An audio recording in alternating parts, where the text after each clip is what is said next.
Ya, lagi proses ini. Ya, ini saya perlu cek dulu ya. Yang kemarin itu bisa ditampilkan lagi nggak? Apa aja yang ditanyakan atau yang diminta oleh penguji 1 dan penguji 2?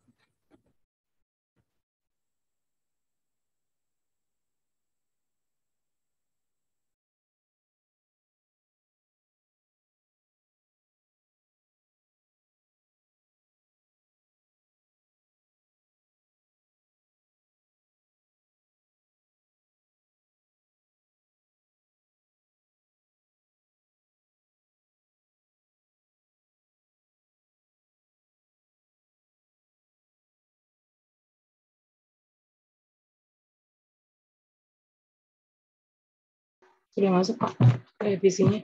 Ya, sudah masuk. Yang pertama ini kan buat referensi menggunakan software Mendeley. Ini dari saya ya, karena kemarin itu tata tulisnya itu Masih eh, berantakan Pak. ya, karena kenapa saya masukkan ini karena di penulisan draft skripsi ya, draft skripsi itu ada poin penilaian dari kerapian tata tulis, kemudian penggunaan referensi, terus keterangan gambar, keterangan tabel dan seterusnya. Itu yang dulu saya komentarin. Lalu penulisan referensi dipindahkan tulisannya ke akhir paragraf. Dan kalau yang kemarin itu Justify. ya di bagian depan. Ya. Lalu teori dasar. Nah, ini poin yang paling penting ini karena penilaiannya hampir 50%. Baca kembali teori-teori dasar seperti entalpi. Apa yang dimaksud dengan entalpi? Itu ada di mata kuliah termodinamika. Jadi buka lagi pelajaran lampau yang sudah pernah dia baca di pelajaran semester sebelumnya. Terus kompresor karena berhubungan dengan kompresor, lalu bagaimana cara kerja kompresor, mekanisme kerja dari kompresor, terus prinsip kerjanya, efisiensinya itu harus sudah sudah ngelotok lagi. Maksudnya di ketika ditanya itu ya jawabnya cepat.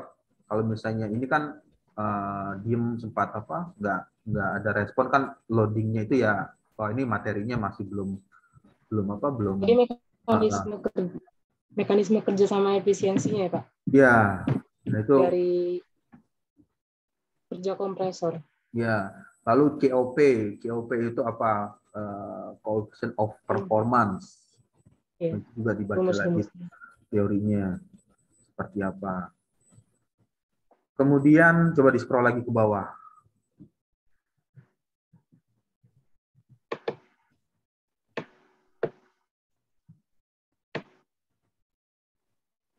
Ini dari siapa?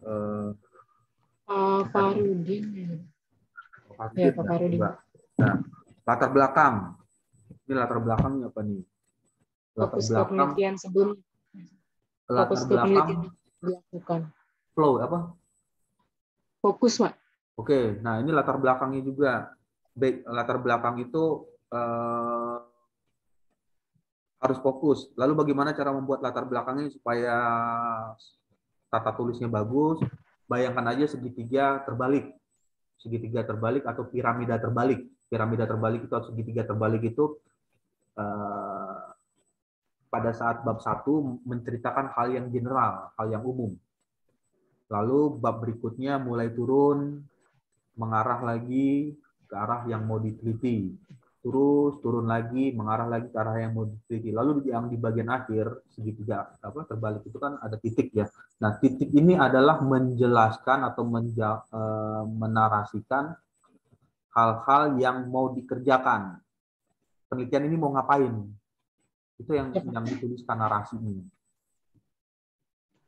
Ada paragraf terakhir ya Pak. Kenapa? Paragraf lain.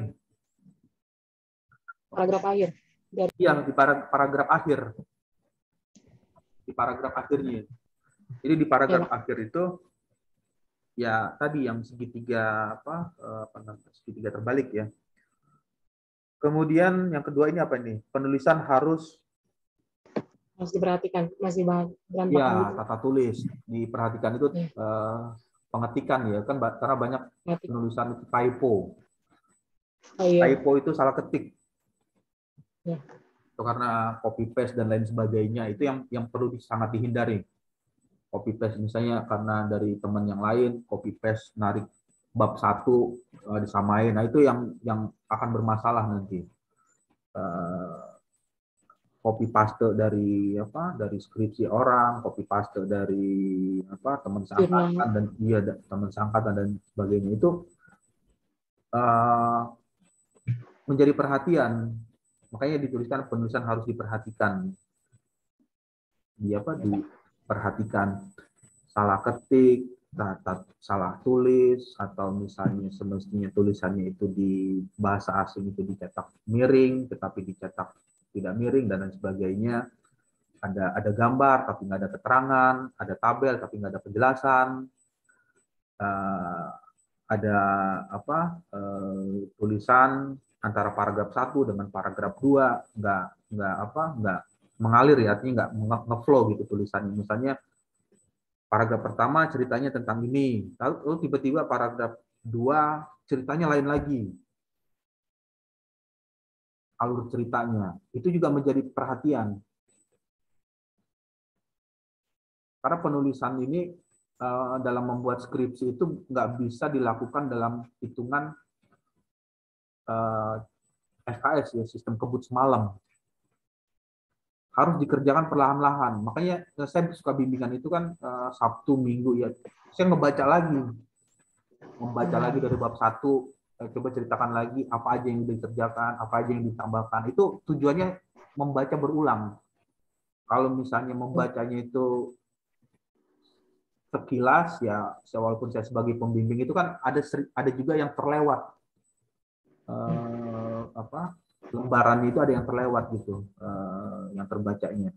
Akhirnya ya udah, akhirnya kan draft akhir skripsinya itu ya menjadi eh, komentar seperti ini. Lompat-lompat ya poin. Kenapa? Lompat-lompat poinnya. Misalnya di bagian atas sudah bahas kapasitas. Terus di bawahnya udah bahas perhitungan. Yang Iya, bagian di bawahnya lagi, itu kan jadi berantakan, Pak. iya, Bahasa kapasitas dulu, fokusin baru ke iya. perhitungan. Ada juga yang kayak gitu, masih ada yang kayak gitu.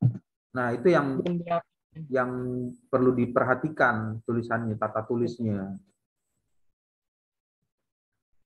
Kemudian 3 ini apa nih? Perhatikan kembali apa ini? Yang poin yang ketiga ini. Perhatikan kembali rumusan untuk kapasitas chiller, Pak. Ya, itu apa yang sudah dituliskan di situ? Yang sudah ditambahkan. Lalu bab 3 ini apa nih? Kerja. Lengkapi denah gedung, Pak. Nah, ini juga ditambahkan benang gedungnya. Denah gedungnya bagian chillernya ya, Pak? Berarti bagian ruangan chillernya. Iya, bagian ruang chillernya.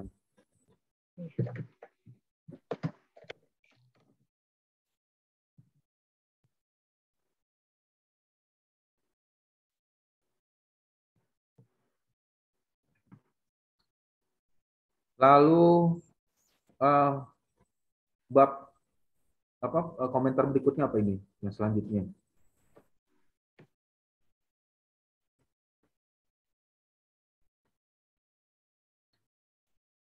Nah, ini juga sama yang tadi apa? Penulisan sih, Pak. Ya, referensi. Sama Jadi referensi. menggunakan tadi Mendeley, software Mendeley. Karena software Mendeley itu sudah apa membantu untuk menulis referensi supaya lebih apa rapi ya tata tulisnya, penulisannya. Perbaiki cara merujuk referensi, penulisan skripsi, justifikasi, terus daftar gambar, daftar tabel. Itu sudah dituliskan di apa maksudnya sudah dituliskan di draft ininya, draft perbaikan. Lalu untuk mengetahui cara kerja apa ini Bukan buka, bagian dari tujuan penulisan. ya tujuannya apa yang dituliskan di, Tadinya dibikin cara kerja Pak di bagian tujuan penelitian itu. Tapi udah saya hapus. tadi apa itu yang dituliskan? Untuk mengetahui cara kerja, buka bagian dari tujuan penulisan. Nah, tujuannya apa Ya, tujuan penulisannya? kayak cara kerja kompresor, cara kerja evaporator itu bukan dari tujuan itu Pak. Jadi yang fokus tujuan penelitiannya kayak perhitungannya gitu sesuai judulnya Pak.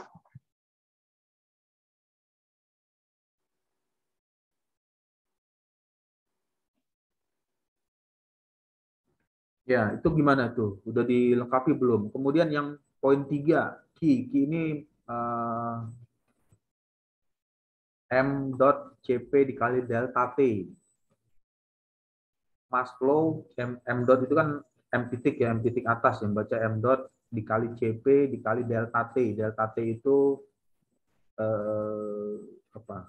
Waktu ya, atau eh, temperatur, delta selisih temperatur. Nanti dicek lagi ininya. Karena kalau misalnya salah mengartikan tulisan atau salah mengartikan equation persamaannya itu nanti hasilnya juga akan berbeda.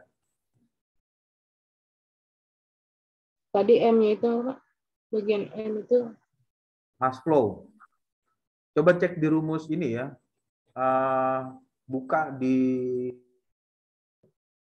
ebook mengenai ini, masuk key ya. Key-nya itu perpindahan kalor, heat transfer. Coba buka kembali mata kuliah perpindahan panas.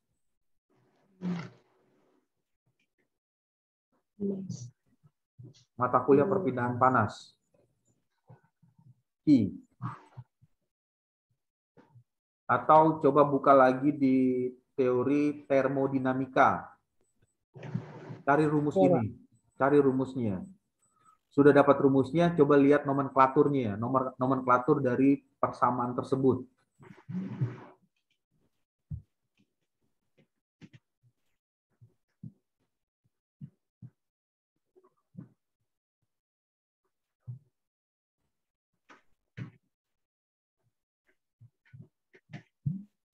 Dari buku transfer ya Pak.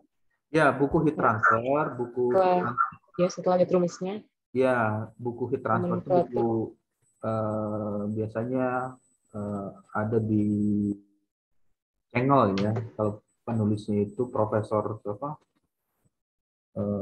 Yunus Yunus Cengel. Yang biasa acuannya itu. Siapa Pak?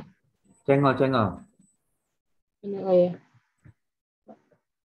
Atau coba share di ini nih, bisa masuk ke Google nggak? Iya, Pak.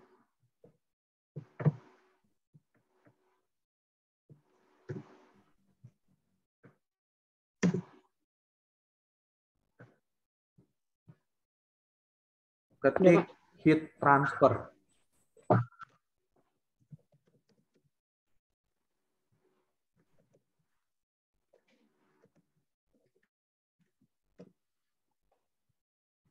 Ya, sudah, coba di search heat transfer lalu masuk ke gambar. Gambar.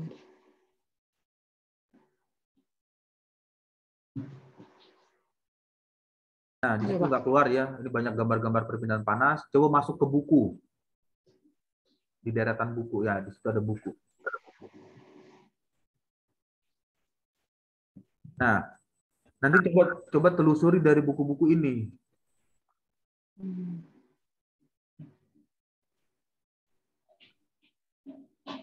Atau ketikan tambah kata kuncinya itu heat transfer, di atasnya itu tulis Cengel. Ini gimana Pak? C. Ya, tulis ya Cengel. Itu penerbitnya apa, bukan penerbit, maksudnya autornya yang nulisnya. Tulisan itu C huruf E. ejaannya Kenapa?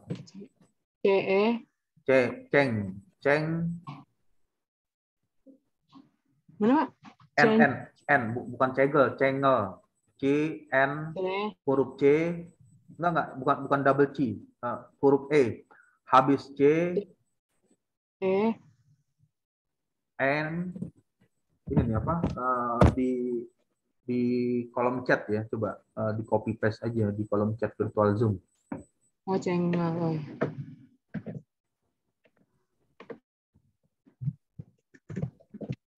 Iya, Pak. Ya, coba di search.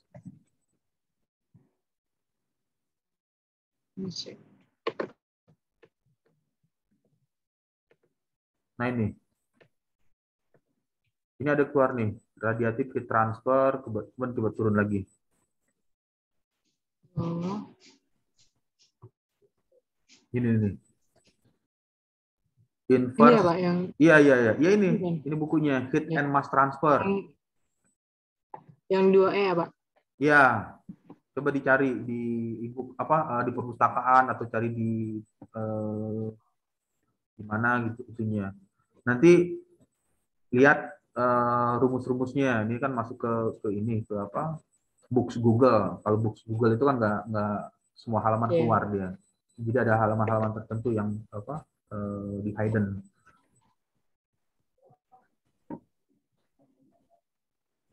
Atau kalau misalnya nggak itu cari lagi buka lagi heat transfer diketik yang channelnya itu diganti JP Holman.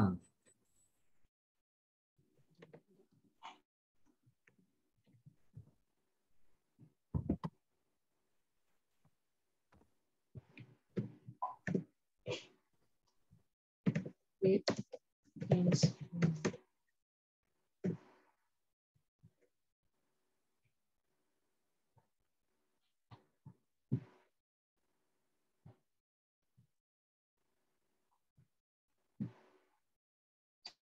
GPO. Oh, iya.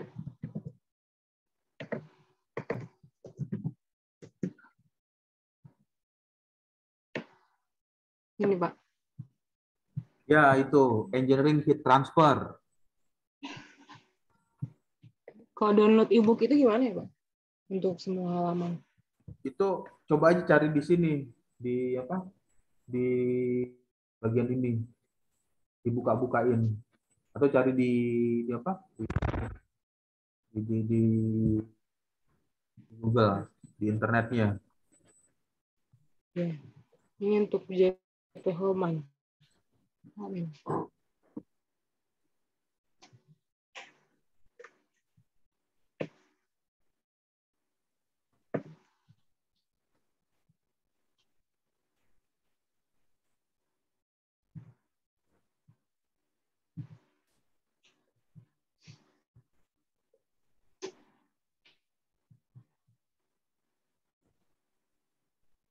Ya, terus coba lagi baca lagi teori tentang termodinamika. Buku termodinamik, ketik aja termodinamik itu yang nulisnya itu termodinamik.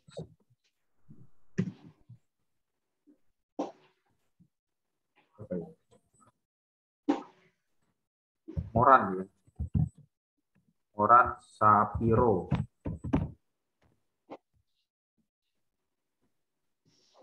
Ya, ini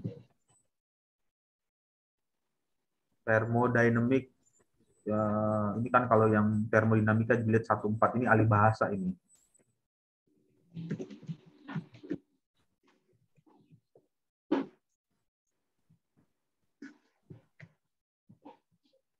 Oh, iya.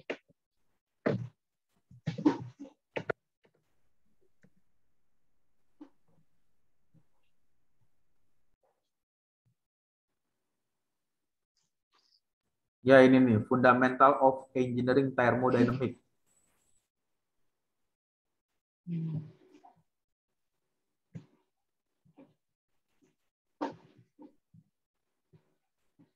Ya, nanti coba dieksplor di situ rumus-rumus yang tadi, lalu kembali lagi ke apa Oke, namanya? ini nyari rumus Ki tadi ya, Pak?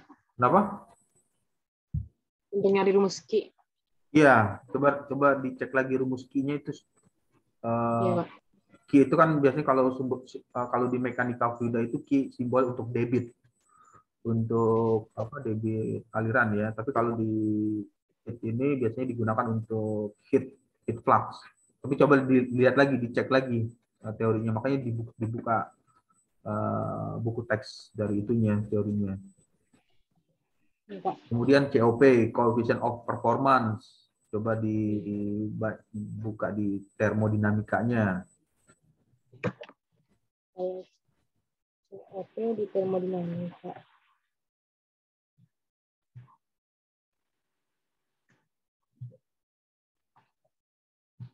Kalau untuk Q tadi yang itu ya Pak, yang pertama. Itu transfer. Ya, untuk Q-nya. Ya, Pak.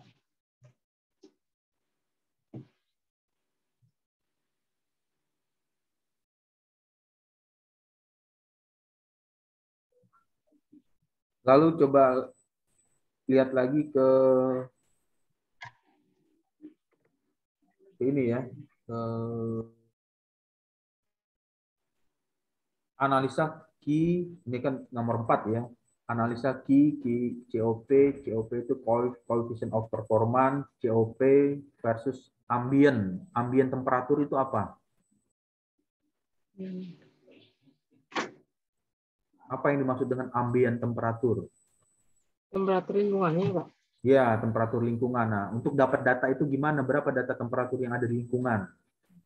Ya, ya. Berarti COP-nya sama dibandingkan dengan temperatur lingkungan di waktu yang berbeda gitu Pak. Sama beban yang berbeda. Iya, kan temperatur lingkungan itu misalnya untuk hari Senin, berapa Ya. temperatur lingkungannya? Lalu untuk hari Hmm. Selasa berapa datanya temperatur lingkungan? Hari Rabu berapa datanya? Hari Kamis, Jumat, Sabtu, Minggu. Kalau hitungan apa satu minggu itu kan Senin, Selasa, Rabu, Kamis, Jumat, Sabtu, Minggu. Itu Ya. berapa data data ambien temperaturnya? Ya, Pak. Berarti COP sama ambiennya beda-beda tiap harinya. Iya, supaya Tergantung um, bebannya. bisa menjawab pertanyaan ini. Ya, Pak. Berarti ini di bab 4 ya, Pak? Kalau analisanya. Ya, kalau Misalnya di bab 3. untuk apa bab 4 itu ya hasil dan pembahasan. Ya, kalau bab 2 rumusnya aja gitu, Pak. Ya, bab 2 itu rumusan masalahnya. Lalu yang nomor 5 ini plot diagram pH. Hubungan coba cari di Google.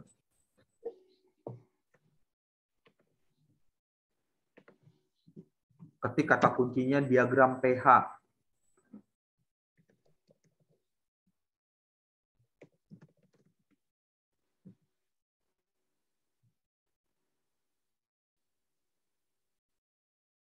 Ya, Pak. Nah, ini gimana nih diagramnya? Dapat dari data itu. Data data data PK data PKL ya, data yang di sananya. Diagram pH-nya gimana tuh? Ini diagram pH buat refrigerasi atau? Iya, kan ini kan pakai AC kan? Ya, iya. Yang di apa IKEA itu kan pakai AC kan pendinginnya, Ya. air conditioner ya. Iya, Pak. Chiller, ya. Ya, chiller. Berarti itu ada hubungan pH-nya, P-nya itu tekanan, H-nya itu entalpi.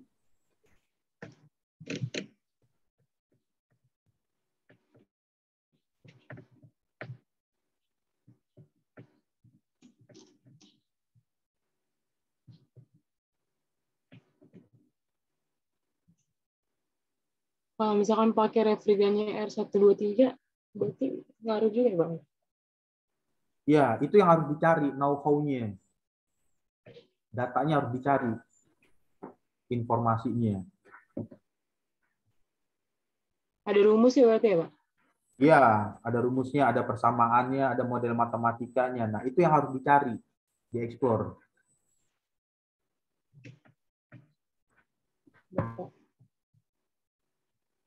R123 serupa dengan R22 ya, Pak? Atau beda? Ya, HC. itu dicari datanya. Data R123, R122 itu datanya mana? Dieksplor, dicari di internet atau dicari di jurnal atau dicari di tempat PKL-nya, datanya, data apa, data properties fluida ya, properties dari refrigerannya, berapa datanya.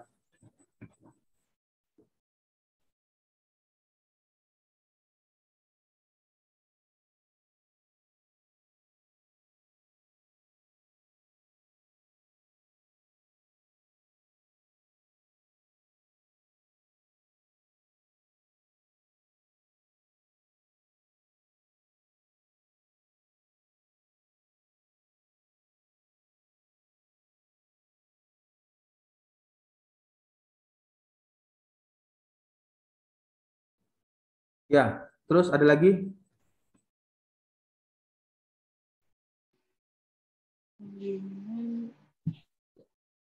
Soalnya data yang di tempat kita udah dikasih konsultannya gitu, Pak. Dia dikasih apa? Konsultannya dari awal. Iya, di ini dicari informasinya, datanya gimana.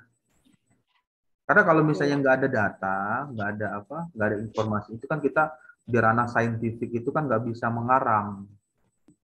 Jadi yang ya, bicara itu ada data, ada bukti apa namanya, hasilnya. Kan kalau di ranah yang lain, ya misalnya mengarang itu kan kalau bahasa Indonesia, ya mengarang itu bisa ditulis. Tapi kalau di ya. ranahnya saintifik atau eksakta itu ada datanya, datanya mana, buktinya mana. Kalau nggak ada data, ya argumen ilmiahnya itu lemah.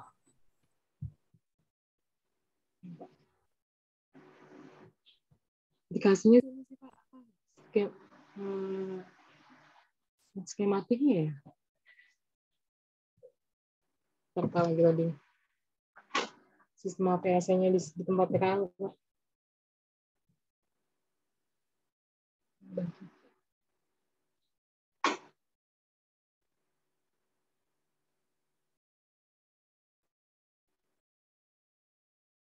Kayak gini, Pak, yang dikasih tempat PKL. Ini data apa ini? Data denah ruangan.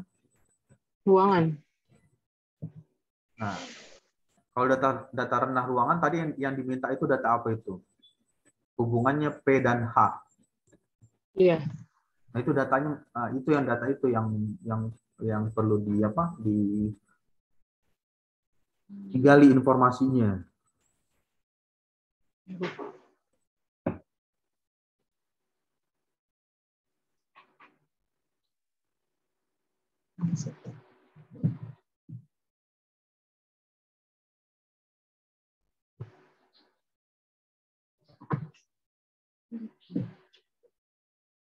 Es buatnya yang dikasih, Pak. Gimana? Yang dikasih sama orang tempat PKL ininya es buatnya drawing doang. Kalau misalnya kayak data-data beban pendingin gitu udah dikonsultannya katanya, Pak. Jadi saya masih minta lagi. Iya, coba di apa, ditanyakan dulu, di apa, di apa, dikomunikasikan di sana. Baik, Pak.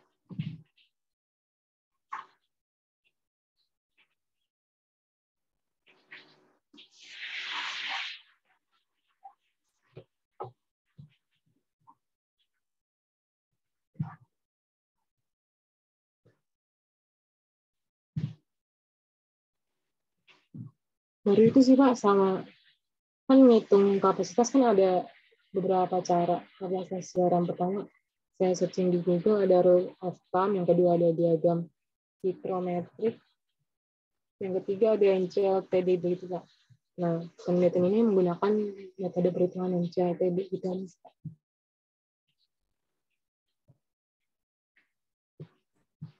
Menggunakan apa? LMTD. LTD. Coba bisa di apa, share screen nggak itunya, metodenya apa?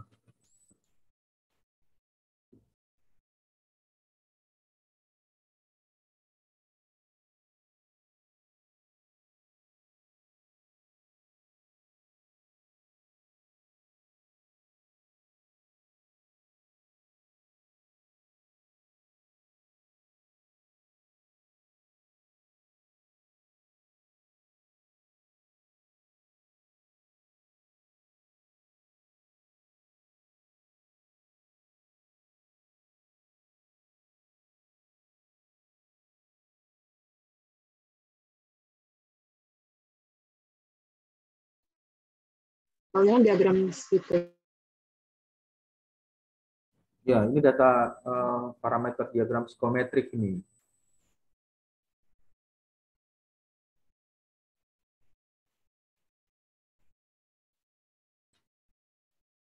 Kayak gini, Pak. Ini apa nih? CLTD. C itu apa Kayak kepanjangannya? L-nya apa? T-nya beban. apa? D-nya apa? Oh, oh gitu, Pak. Iya, kepanjangannya apa nih CLTD? Ini kan ada singkatan. CLTD. Oh, oh iya ada Pak. Di atasnya kayaknya. Cooling load temperature difference. Cooling load temperature difference. Ya. Kalau dikembangkan pertanyaannya apa itu yang cooling load temperature difference maksudnya? Berarti itu kayak beban pendingin eksternal bukan sih Pak? Kayak yang tadi dinding, atap, lantai itu bukan sih Pak? Nah, CLTD. ini kan ditulisnya cooling load temperature difference. Temperature difference ini beda temperatur. Beda temperatur Ya, temperatur. beban Ya, eh, pendingin beban ya. Load pendingin. itu kan beban ininya loadingnya. Nah, berapa nilai CLTD? Berarti perbedaan beban temperatur pendingin misalnya di daerah apa dekat dinding dengan dekat Hmm. apa meja atau dekat tempat yang lain atau misalnya tempat kursi atau alat elektronik yang lain itu berapa itu beban pendinginnya? Ya, CLF beban pendingin internal ya, Pak. Kayak pencahayaan, kayak penghuni.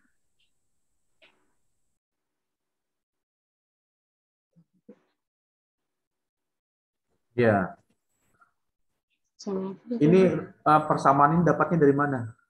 CLTD.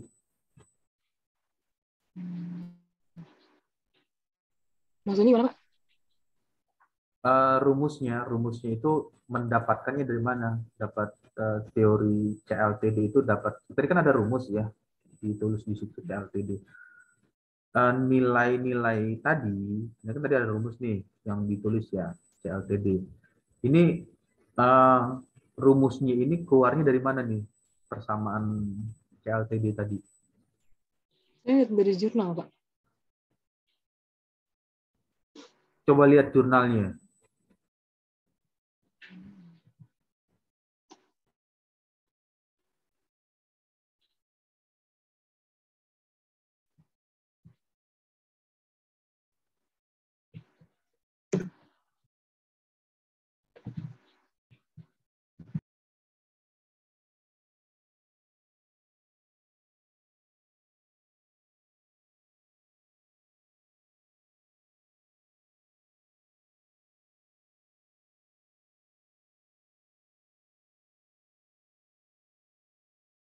Mana coba apa rumus CLTD?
Begini Pak. Ada dapat.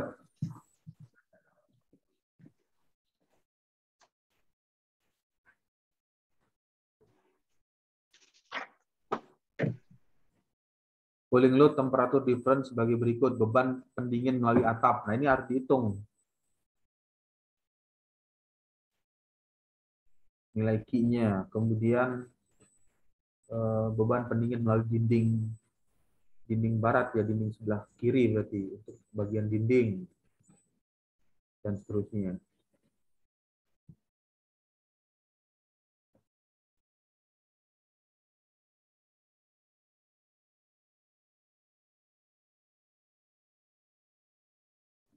Ada lagi?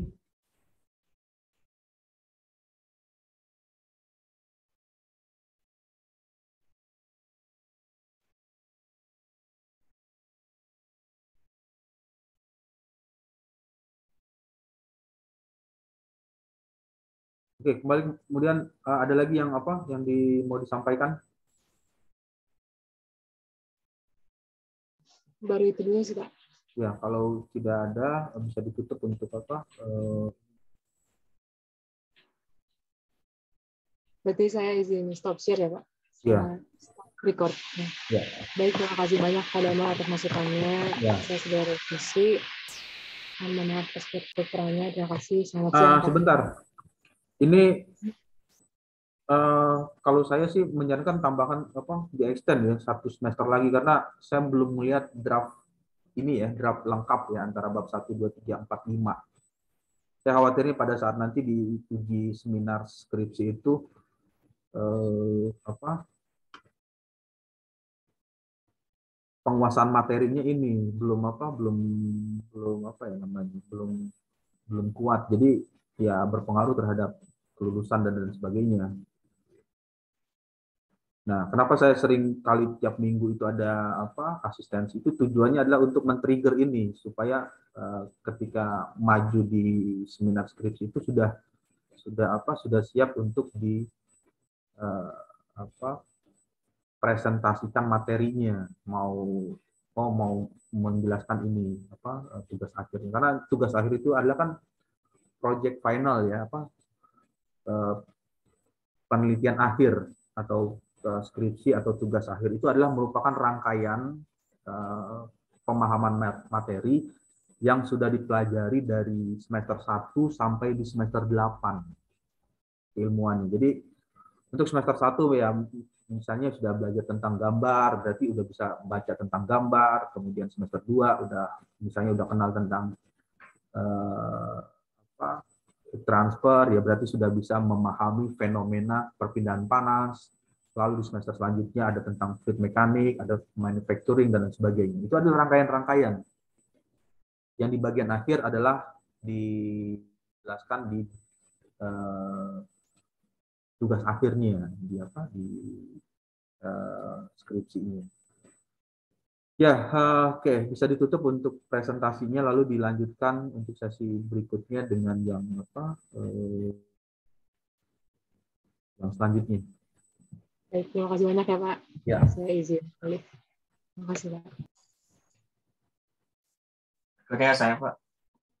Ya, oke. Bisa dimulai untuk melakukan apa share screen, lalu coba di record untuk dokumentasi. Ceritakan aja sekitar 2 menit apa yang sudah dilengkapi ya. Oke, Pak. Izin untuk